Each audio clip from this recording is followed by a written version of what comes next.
믿음의 길을 가다 보면 문득 하나님의 은혜와 사랑이 내게 너무 넘칩니다. 그런 고백이 있을 때가 있습니다. 오랫동안 하나님께 구했던 일들이 하나님의 응답이라는 확신과 함께 해결되었을 때라든지, 또 이것저것 혼돈 가운데 있던 일들이 하나님의 간섭과 함께 마무리가 잘 되었을 때, 그래서 참 감사하다 이런 마음이 내 마음속에 들 때 우리는 모두 기뻐하고 즐거워합니다. 그럴 때 우리 이렇게 기도하잖아요. 하나님 참 감사합니다. 또 큰 은혜 주셨네요. 이제 제가 뭐 할까요? 하나님 제가 뭐 해드릴까요? 사무엘하 7장쯤 이르렀을 때 우리 다윗의 인생이 그러하였습니다. 우리가 지금까지 살폈듯이 그는 오랜 기간의 그 광야의 여정을 잘 인내하며 통과했고요. 사울이 죽은 후에 남유다의 왕으로, 그리고 7년 뒤에는 북이스라엘까지 포함한 이스라엘 전체의 왕 위에 오르게 됩니다. 지난 시간이었죠. 예루살렘을 점령하여 통일 왕국의 수도로 삼았고요. 우여곡절은 있었지만 하나님의 궤까지 그 성으로 들여서 이스라엘의 영적인 중심지를 삼았습니다. 그러니 여러분, 이것저것이 잘 되어가는 상황 속에 다윗이 정말 신이 났을 겁니다. 바로 그때에 오늘의 본문 1절은 이렇게 시작하고 있어요. 여호와께서 주의 모든 원수를 무찌르사 왕으로 궁에 평안히 살게 하신 때에, 바로 그때에 여러분, 다윗 인생의 절정기에 이른 것입니다. 오늘 5장 11절에는 그 절정기의 한 단면을 우리에게 잘 보여주고 있어요. 어떤 일이 있었습니까? 두로왕 히람이 다윗에게 사절들과 백향목과 목수와 석수를 보내매 그들이 다윗을 위하여 집을 지으니 다윗이 여호와께서 자기를 세우사 이스라엘 왕으로 삼으신 것과 그의 백성 이스라엘을 위하여 그 나라를 높이신 것을 알았더라. 지금 상황이 어떻게 된 건가 하면, 당대 세계적으로 유명했던 가장 좋은 건축 자재들이 두로에서 쑥쑥 들어오고 있고요. 그들과 함께 인류 건축 기술자들이 들어와서 다윗을 위해 성을 건축해 준 것입니다. 모든 게 다 잘 되고 있어요.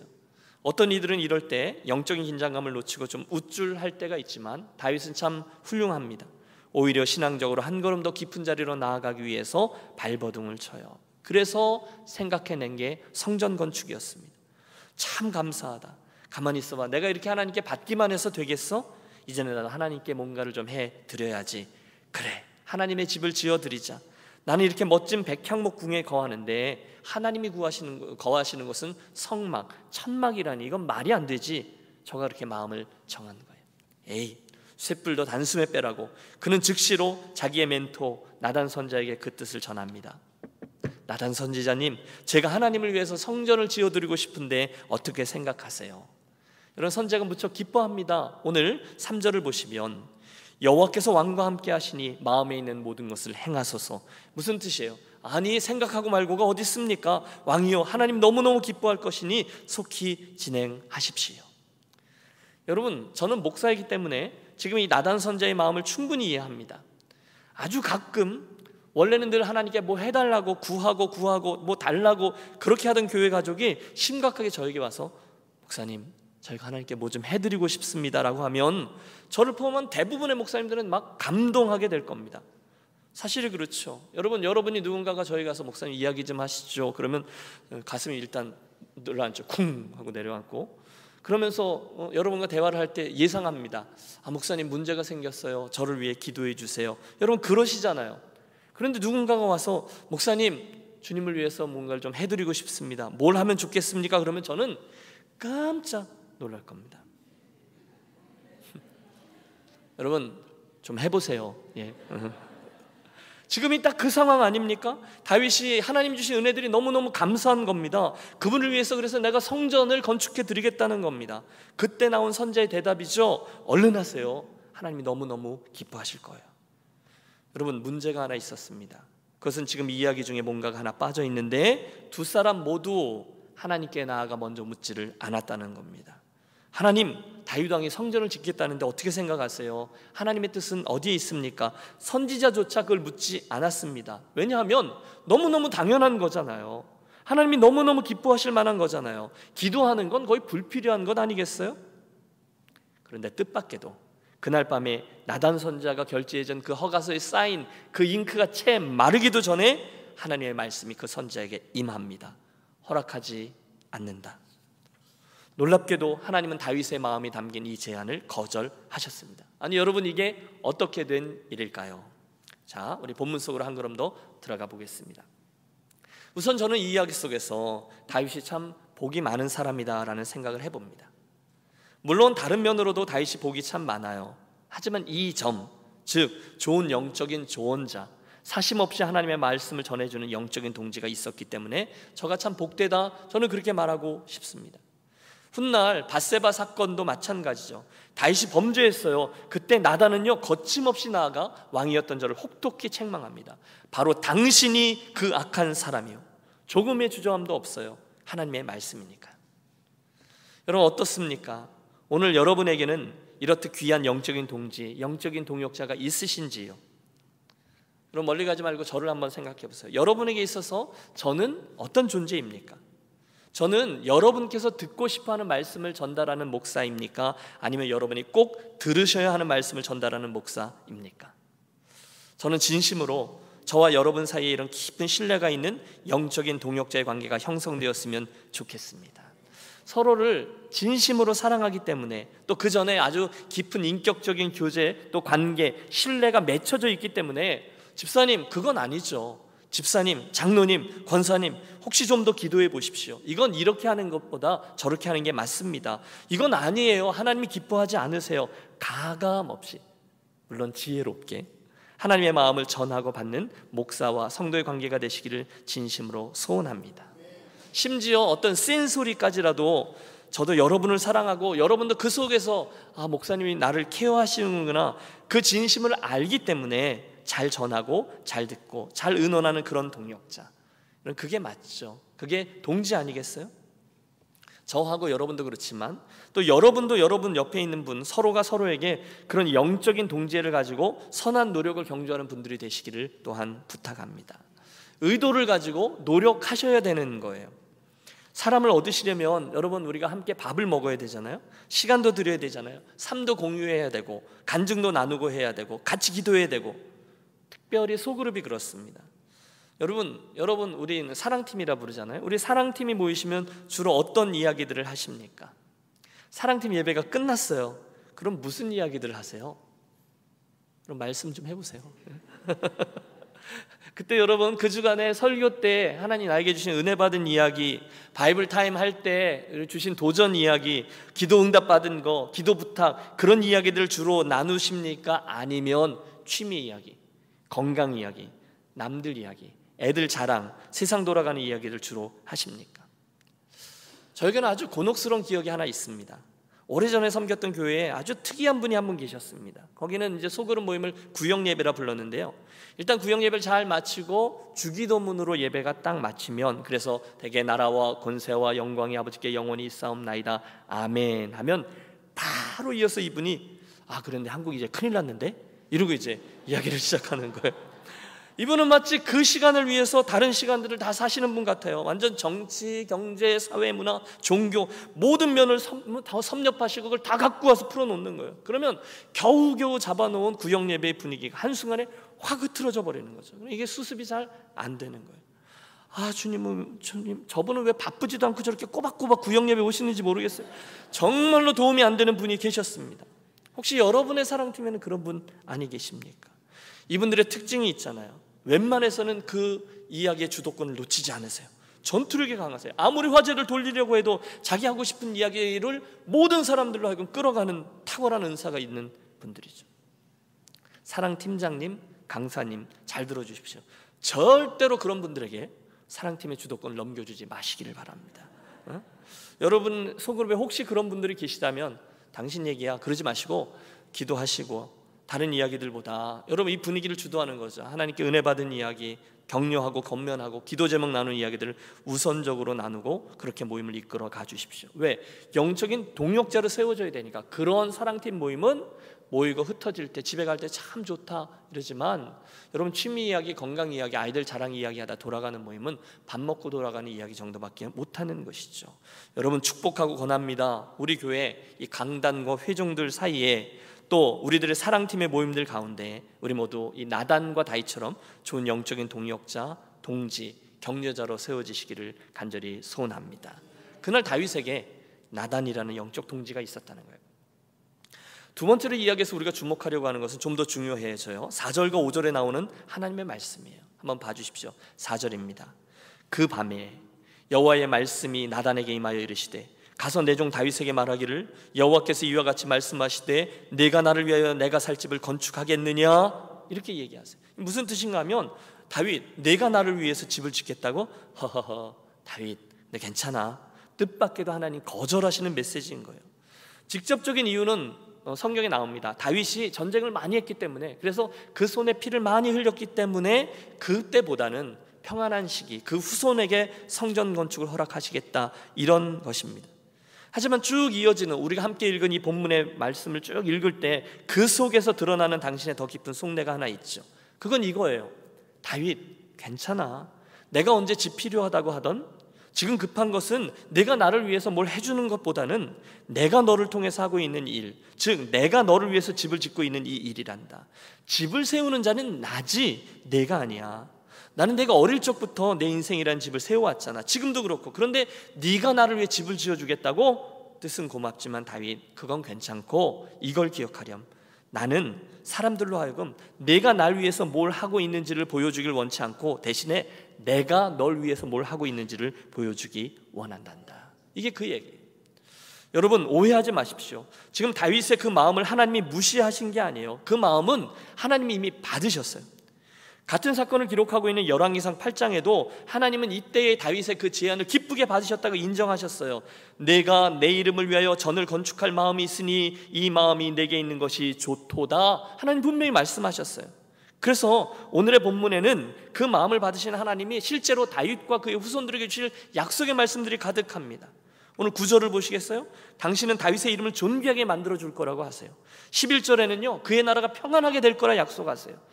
12절에는 그의 자녀를 통해서 성전을 건축하겠다고 하세요. 가장 놀라운 언약은 16절이에요. 그의 나라와 그의 위가 영원하게 될 것이라고 약속해 주세요. 엄청난 약속들입니다. 하지만 동시에 하나님은 혹시 그날의 다윗과 오늘의 저와 여러분이 놓칠 수 있는 전혀 다른 차원의 새로운 문제 하나를 지적하고 있는 거예요. 그게 뭘까요? 오늘 우리가 다윗의 이 성전 건축 시도를 막으시는 하나님 이야기를 통해서 꼭 알아야 될 것은 무엇입니까? 결론부터 말씀드리면 그것은 지금 다윗 인생의 주도권이 어디에 있는가에 관한 것입니다. 따라해 주세요. 인생의 주도권이 누구에게 있는가? 나단 선지자를 통해서 하나님이 밝히시는 것은요 지금까지 다윗 인생의 여정 속에 도대체 누가 주인공이었고 앞으로 누가 주인공이 될 것인가에 관한 것이었어요. 여러분 우리가 이가 그니 일어나 기름을 부으라 첫 번째 하카톤 이야기에서부터 말제 이야기에서부터 여기까지 분명히 지켜보아왔습니다. 다윗 인생의 수많은 산과 골짜기 이야기들 가운데 정작 누가 주인공이셨습니까? 네, 하나님이셨습니다. 그분이 주도권을 이야기하고 계신 거예요. 다윗아, 내 인생의 주인공이 누구냐? 내 인생의 주도권을 가진 이가 누구인지를 잊지 말아라. 이게 바로 이 사건을 통해서 하나님이 다윗에게 말씀하고 있는 중요한 사안이에요. 목사님 그걸 모르는 사람이 어디 있습니까? 당연한 거죠. 아니요 여러분, 하나님께서 지금 이 주도권에 대해서 얼마나 용의주도하게 추적하고 계시는지는 본장에 드러난 이 말씀 앞에 하나님께서 당신 자신을 지칭하는 1인칭 대명사, 즉 내가, 나의, 나는 이라는 단어가 자그마치 23번이나 겹쳐서 나오고 있다는 것을 통해 알 수 있습니다. 그분은 지금 다윗 인생을 설명하고 이렇게 저렇게 줄다리 얘기를 하는데 당신 자신에 대해서 나는, 나의, 내가 라는 사실을 거듭 강조하시는 거예요. 내가 주인공이라는 거예요. 다윗 내가 주인공이 아니라는 거예요. 물론 하나님 제가 하나님을 위해서 무엇을 해드리겠습니다 라는 다윗의 마음을 하나님 분명히 기뻐 받으셨어요. 그러나 동시에 지적하시는 거죠. 착각하지 마라. 지금 내가 나를 위해서 무엇을 하고 있는지도 중요하지만 그것보다 내가 너를 위해 내 인생에 무엇을 하고 있는지가 더욱더 중요하단다. 이걸 강조하고 계시는 거예요. 그렇다면 여러분 이 대화 속에서 우리가 유추할 수 있습니다. 그것은 지금 다윗의 인생에 뭔가 하나 위험한 요소가 자리하고 있다는 거예요. 그건 무엇일까요? 물론 여러분 다윗의 순전함은 변하지 않습니다. 그의 순수한 동기를 하나님은 보셨어요. 하지만 보세요, 지금까지 다윗의 인생에는 늘 하나님이 초점이셨잖아요. 언제나 어떤 상황에서나 하나님, 그분이 다윗의 관심사고 주인공이셨어요. 그분의 시선이 늘 중요했어요. 그래서 사울을 패하지 않은 거죠. 그분이 그에게 기름을 부었으니까 하나님이 어떻게 보실까? 그게 늘 다윗의 관심사였어요. 그런데 지금 갑자기 상황이 다 바뀐 겁니다. 다시 말하면 세상의 모든 어려움이 다 사라졌어요. 다윗의 적들이 다 사라졌습니다. 이제 제법 먹고 살만해졌습니다. 한순간 세상의 권력 다 그의 손에 모아졌어요. 그러다 보니 이 성공에 취해서 다윗이 이제는 내가, 누구가요? 내가, 이제는 내가 그분께 뭔가 호의를 베풀어야 되겠다라고 생각하게 되었다는 거예요. 나는 백향목 궁에 살거늘 하나님의 궤는 휘장 가운데 있도다. 이제 나는 하나님보다 더 좋은 집에서 떵떵거리며 살게 되었으니 이제는 내가 하나님 사정 좀 봐드려야 되겠다라는 생각을 한 거예요. 어느덧 그가 사용하는 문장의 주어가 내가가 된 거예요. 내가, 나는. 다른 말로 하면 지금 다윗에게 하나님의 이 주도권을 잊을 수 있는 위험이 생겼다는 거예요. 이제는 왕인 자기의 힘으로도, 자기의 지위로도, 자기의 권력으로도, 자기의 소유로도 충분히 하나님을 위해서 뭔가를 해드릴 수 있다고 생각하게 된 거예요. 그게 정확한 문제입니다. 그래서 그 위험한 순간에 나단 선지자를 통해서 하나님이 그를 멈추신 거죠. 다윗, 착각하지 마렴. 지금 내가 나를 위해서 집을 짓는 게 아니라 내가 너를 위해서 집을 짓고 있다는 사실을 잊지 마렴. 오늘 이 다윗 이야기를 렌즈로 해서 우리가 바라보려고 하는 건 이겁니다. 오늘 내 인생의 주인공이 누군지를 절대로 잊지 말자는 것입니다. 오늘도 저와 여러분 인생의 주도권을 누가 쥐고 있는지를 분명히 하자는 거예요. 우리의 가정이, 우리의 교회 공동체가 결국 누구의 손에 들려 있는지, 누가 우리를 만지고 또 세우고 있는지를 다시금 확인하자는 거예요. 우리가 지난주에 선교주일로 지키면서 지난 한 해 동안에 하나님께서 우리에게 주신 것들을 세워보고 내년도 예산을 위해서 선교 회원들을 모집하고 너무너무 귀한 일이죠. 선교사님을 2가정이나 재파송했습니다. 여러분, 이건 누구에게나 자랑할 만한 귀한 하나님의 일이에요. 하나님이 기뻐하시는 일이에요. 앞으로 예수님이 오실 때까지 우리는 이 일을 계속해 나갈 것입니다.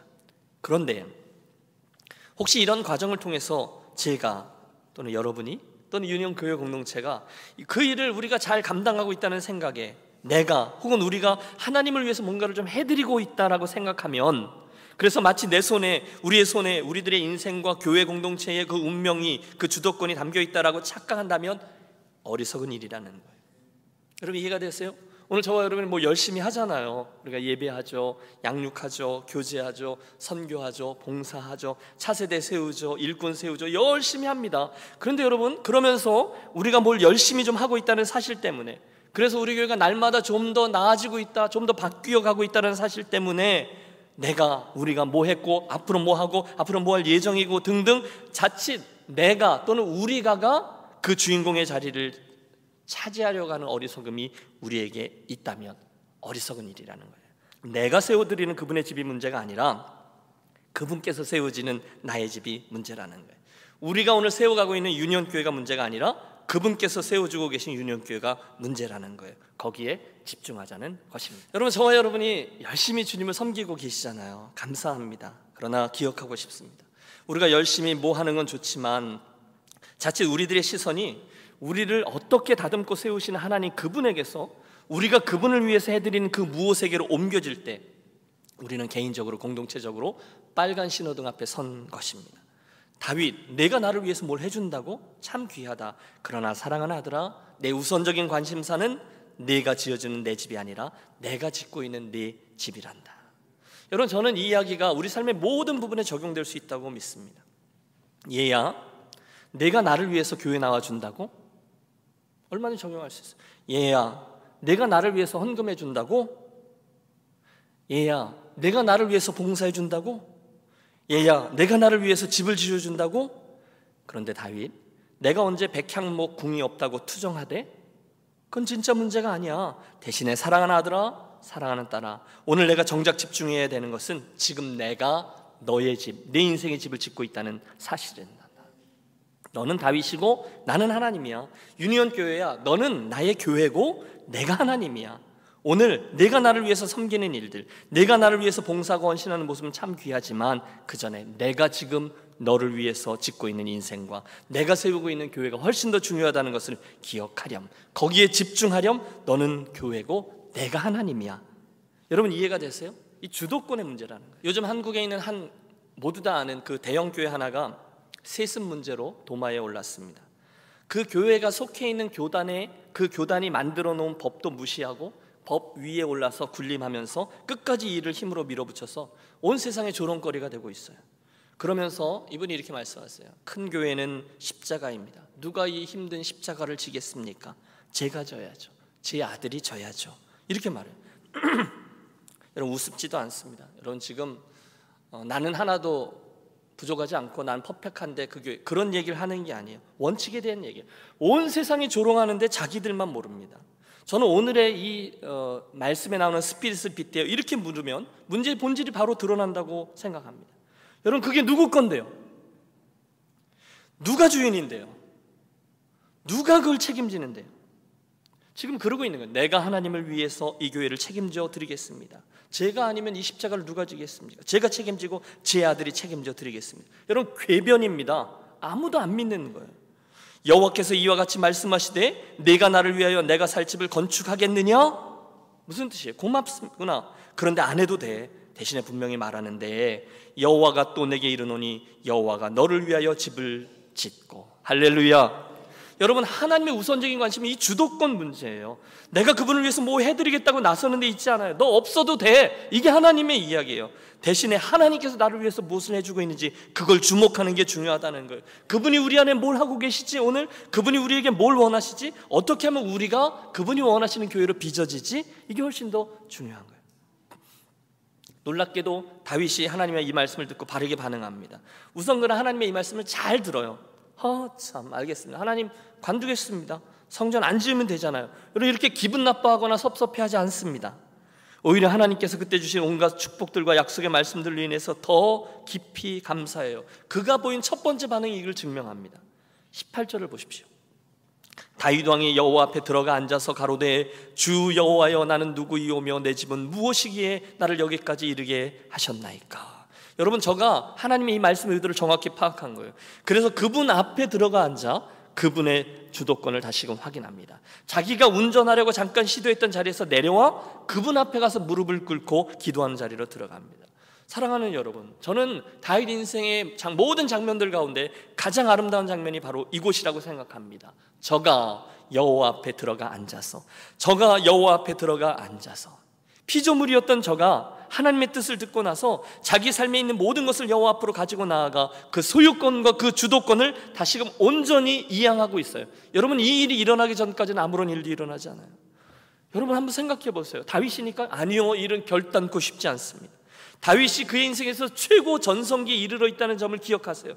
그는 건강했어요. 그는 소유도 많았어요. 권력도 있었어요. 지위도 있었어요. 사람들이 저를 신뢰하며 따랐어요. 얼마든지 그는 이 세상의 흔한 왕이 될 수 있었습니다. 얼마든지 자기의 뜻대로 나라를 좌지우지할 수 있었고요. 자기의 소유를 가지고 사람들을 조종할 수 있었습니다. 자기의 생각대로 나라의 종교적 분위기도 이끌 수 있었어요. 그런데 그 기로에서 그는 여호와 하나님 앞에 나아가 무릎을 꿇고 주 여호와여 나는 누구오며 내 집은 무엇이기에 나를 여기에 이르게 하셨나이까. 그분의 주도권을 겸손하게 인정하는 종, 너무도 아름다운, 눈이 시리도록 아름다운 모습을 연출하고 있습니다. 축복합니다. 오늘 저와 여러분이 나와서 예배하는 이 자리가 그날 다윗이 무릎을 꿇었던 그런 복된 자리가 되시기를 바랍니다. 여러분 이 본장을 우리가 다 읽지는 못했지만요, 이 이야기를 마무리한 저 27절부터 마지막 절까지 이어지는 그의 고백은요, 하나님을 하나님으로 인정하고 자기 자신을 그분의 종의 자리에 놓는 이의 태도가 무엇인지를 극명히 보여주고 있어요. 저는 초대합니다. 저와 여러분 함께 그날의 다윗이 되어서 하나님 앞에서 바른 질서를 잡으며 이 고백을 함께 합니다. 27절부터 함께 읽습니다. 만군의 여호와 이스라엘의 하나님이여 주의 종의 귀를 여시고 이르시기를 내가 너를 위하여 집을 세우리라 하셨으므로 주의 종이 이 기도로 주께 간구할 마음이 생겼나이다. 주 여호와여 오직 주는 하나님이시며 주의 말씀들이 참되시니이다. 주께서 이 좋은 것을 주의 종에게 말씀하셨사오니 이제 청하건대 종의 집에 복을 주사 주 앞에 영원히 있게 하옵소서. 주 여호와께서 말씀하셨사오니 주의 종의 집이 영원히 복을 받게 하옵소서 하니라. 아멘. 그분 앞에 바싹 엎드리고 있어요. 여러분 이게 보이십니까? 그분이 하나님이세요. 그리고 내 인생은 그분의 손길 아래에 있어요. 전심으로 겸손함으로 그분의 이끄심을 바라요.